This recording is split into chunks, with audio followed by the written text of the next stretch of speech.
Tell us something about the HAL Marut and why it is stopped.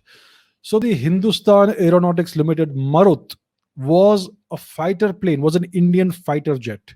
It was the first fighter plane that was developed in India. It was most likely in the first Asian fighter plane which was developed in Asia. So the designer of this aircraft was Kurt Tank, who was a German aeronautics engineer.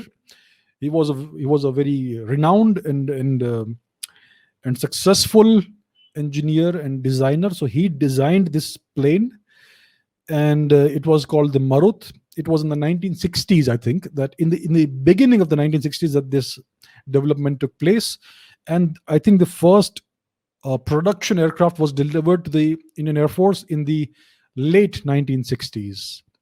Now, this was a very good design for the first fighter aircraft the country has produced. It was a brilliant design. It was a very good plane. It nevertheless had a couple of deficiencies. Its power plant, which means its engine, was not powerful enough, and this was a political problem.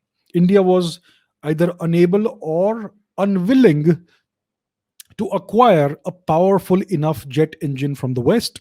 And secondly, it was not able or not willing to invest the resources in developing a powerful indigenous jet engine. And therefore, this plane was hampered by the fact that it used a very underpowered engine.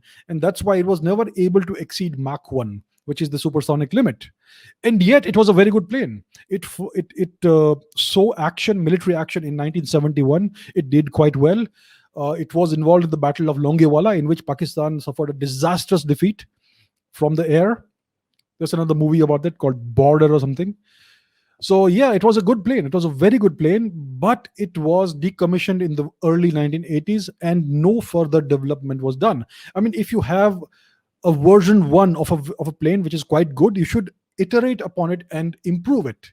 That's how you build better and better planes. That's what every country has done. You first build one plane which is good enough, reasonably good, and then you slowly, over the years and decades, improve upon it slowly, slowly, slowly. You create version 2, version 3, version 4, then you create different offshoots with two engines or maybe some other configuration. And that's how you build your own defense industry, and you build on your own array of fighter aircraft. In the case of India, you created the Marut, you refused to put a powerful enough engine in it, and then you killed the program, and that was it. So this was all politics. Indian politicians, you know how they are.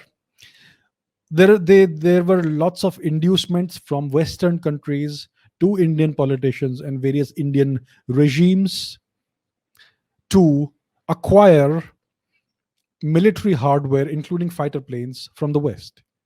But if you have your own fighter planes, which you have developed indigenously, then how can you buy fighter planes from the West? And then how can you get kickbacks and but the various other benefits?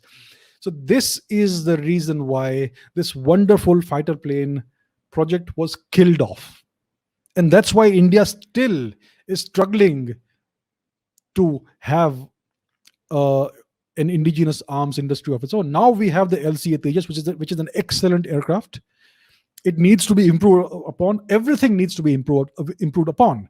But the LCA Tejas is an excellent fighter plane of in its class.